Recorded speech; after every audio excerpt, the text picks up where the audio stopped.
மற்ற மாம்பழத்தை விட மல்கோப்பா மாம்பழத்தில் ஃப்ரூட்டி பண்ணி குடிச்சிருக்கீங்களா? அது குடிச்சு பாருங்கள், ரொம்பவே டேஸ்ட்டாக இருக்கும். அதுக்கு சேலத்து மாம்பழம், மல்கோப்பா மாம்பழம் ஒன்று எடுத்திருக்கேன், நல்ல பழமாக.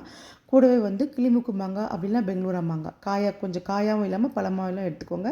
அப்போ தான் டேஸ்ட் நல்லா பேலன்ஸ் பண்ணி நம்ம கடையில் வாங்குகிற மேங்கோ ஃப்ரூட்டி மாதிரியே இருக்கும். அதுக்கு ரெண்டுத்தையும் நான் தோலை சீவிட்டு கட் பண்ணி ஒரு கடாய் வச்சுட்டு ரெண்டுத்தையும் கட் பண்ணி இதில் தோலை சீவிட்டு கட் பண்ணி சேர்த்துக்கோங்க. 1½ கப்பு தண்ணி வச்சுட்டு சர்க்கரை நான் 1½ கப்பு சேர்த்துருக்கேன். உங்களுக்கு தேவைன்னா இன்னமும் சேர்த்தோ இல்லை கூட குறைச்சி சேர்த்துக்கலாம், நம்ம இஷ்டம்தான்.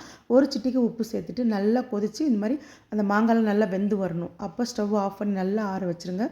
ஆறுனதுக்கப்புறமா மிக்ஸி ஜாரில் சேர்த்து கொஞ்சமாக தண்ணி, அந்த வேக வச்ச சாறு இருக்கு இல்லையா, அதையும் சேர்த்துக்கோங்க. சேர்த்துட்டு இன்னும் கொஞ்சம் தண்ணி சேர்த்து நல்லா அரைச்சிக்கோங்க. நல்லா அப்படி ஐஸ்கிரீம் மாதிரி வரும்.